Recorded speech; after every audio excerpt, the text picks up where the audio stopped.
Medical కాలేజీలు కడితే జైళ్లలో పెడతామంటూ బెదిరించే వ్యక్తుల నైజాన్ని ప్రజలే అర్థం చేసుకోవాలని ముఖ్యమంత్రి చంద్రబాబు కోరారు. ఎవరెన్ని ఆటంకాలు సృష్టించినా పీపీపీ విధానం ఆగదని తేల్చి చెప్పారు.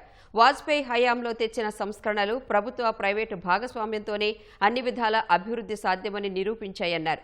కేంద్ర మంత్రి శివరాజ్ సింగ్ చౌహాన్తో కలిసి అమరావతిలో వాజ్పేయి విగ్రహాన్ని సీఎం ఆవిష్కరించారు. భారత మాజీ ప్రధాని అటల్ బిహారీ వాజ్పేయి శత జయంతి ఉత్సవాల్లో భాగంగా అమరావతిలో ఏర్పాటు చేసిన 13 అడుగుల కాంస్య విగ్రహాన్ని ముఖ్యమంత్రి చంద్రబాబు, కేంద్ర మంత్రి శివరాజ్ సింగ్ చౌహాన్ ఆవిష్కరించారు. అనంతరం మొక్కలు నాటారు. వేదిక వద్ద ఏర్పాటు చేసిన చేనేత స్టాళ్లను పరిశీలించారు. అనంతరం వాజ్పేయి ప్రస్థానంపై ఏర్పాటు చేసిన ఫోటో ఎగ్జిబిషన్ను తిలకించారు. కేంద్ర మంత్రులు పెమ్మసాని చంద్రశేఖర్, భూపతిరాజు శ్రీనివాసవర్మ, బీజేపీ రాష్ట్ర అధ్యక్షుడు మాధవ్, మంత్రులు నారాయణ, కందుల దుర్గేష్, సత్యకుమార్ కూడా ఈ కార్యక్రమంలో పాల్గొన్నారు. ప్రస్తుతం అమలవుతున్న అనేక సంస్కరణలకు 30 ఏళ్ల క్రితమే బీజం వేసిన వాజ్పేయి విగ్రహం ప్రజా రాజధానిలో పెట్టడం గర్వకారణమని సీఎం అన్నారు. వాజ్పేయి స్ఫూర్తితో పీపీపీ విధానంలో సంపద సృష్టిస్తుంటే అవగాహన లేని నాయకులు అడ్డుకోవాలని చూస్తున్నారని చంద్రబాబు ఆక్షేపించారు. ప్రజలకు మేలు చేసే విధానాలను అమలు చేసి తీరుతామని తేల్చి చెప్పారు. పీపీపీ ద్వారా సంపద సృష్టిస్తే ఇప్పుడు నాయకులు కొంతమంది మాట్లాడుతున్నారు, ఏమీ తెలియని నాయకులు మాట్లాడుతున్నారు. మెరుగైన సేవలు అందించాలంటే, సంపద సృష్టించాలంటే, ఉద్యోగాలు కల్పించాలంటే పీపీపీ మోడలే కరెక్ట్ అని ఈరోజు ఒక రోడ్డు వేసాం. ఈ రోడ్డు అంతా కూడా ప్రైవేటు వ్యక్తులది కాదు. ఈ రోజు ఒక ఎయిర్పోర్ట్ కట్టాం, ఇది ప్రైవేటు వ్యక్తులది కాదు, వాళ్ళు మెయింటైన్ చేస్తారు. 20 ఏళ్ళు 30 ఏళ్ళు నిర్వహించి మళ్ళా ఆస్తి ప్రజల ఆస్తి కాబట్టి ప్రభుత్వానికి అప్పచెప్తారు. దాన్ని కూడా విమర్శిస్తూ వక్రీకరిస్తూ ఇది ప్రైవేటు కాలేజీలు అని చెప్పి ఇంకొక ఎక్స్టెంట్ మీరు చూశారు. ఒకప్పుడు నాయకులు ఎంతో గౌరవంగా ఉండేవాళ్ళు. మళ్ళా నేను అధికారానికి వస్తే మీరు కాలేజీలు పెడితే నేను జైల్లో పెడతాననే పరిస్థితికి వచ్చారంటే అంటే అభివృద్ధి చేసే వాళ్ళని జైల్లో పెట్టే వాళ్ళని ప్రజలు ఏ విధంగా ఆలోచించుకోవాల్సిన అవసరం ఉంది. ఆ రోజు వాజ్పేయి గారితో రాజకీయం చేస్తే ఈ రోజు ఇలాంటి చిల్లర రాజకీయాల్లో నేను భాగస్వాములు కావాలనుకున్నప్పుడు ఒకసారి బాధేస్తుంది. ప్రజల కోసం అనునిత్యం పనిచేస్తాం, మీకు మెచ్చే పరిపాలన ఇస్తాం, మీ జీవితాలకు వెలుగునిచ్చే విధానాలు తీసుకొస్తాం. ఎంతమంది ఎన్ని చెప్పినా, ఎన్ని అడ్డంకులు సృష్టించినా ఈ యాత్ర ఆగదని చెప్పి నేను మీకు తెలియజేస్తున్నా. ఇదే సమయంలో క్వాంటం వేగంతో రాజధాని పనులు పూర్తి చేసి అమరావతి రైతులకు అన్ని విధాలా న్యాయం చేస్తామని సీఎం హామీ ఇచ్చారు. నేను చాలా మంది నాయకులను చూశాను, కానీ ఆ రోజు వాజ్పేయి గారు, తర్వాత ఈ రోజు మోడీ గారు విశిక్షణమైనటువంటి లక్షణాలు ఉండే నాయకత్వం, చరిత్ర తిరగరాసే నాయకత్వం.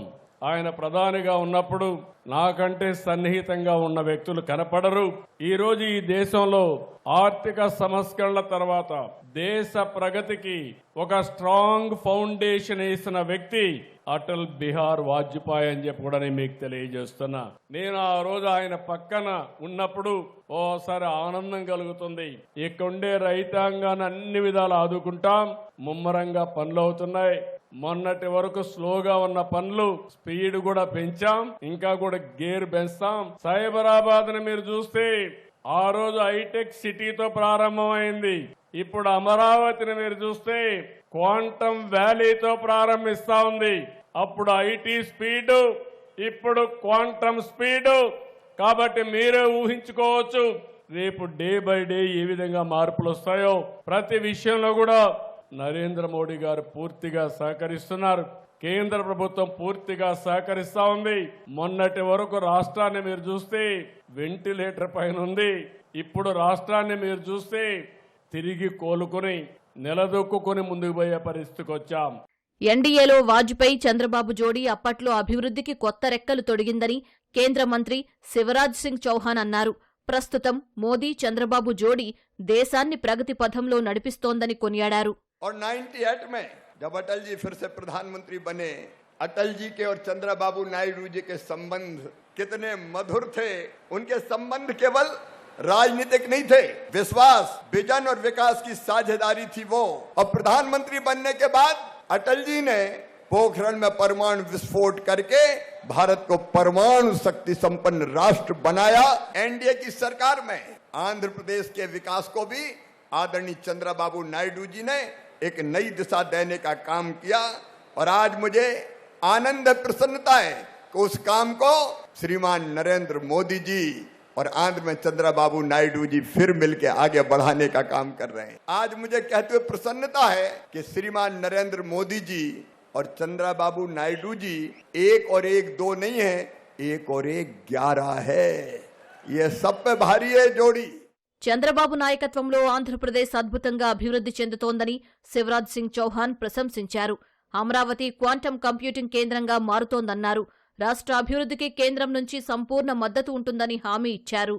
नायडू जी द्वारा 25 साल पहले हैदराबाद में हाईटेक सिटी की नींव रखी गई थी, जिसने भारत के आईटी को एक नई क्रांति दी, एक नई दिशा दी।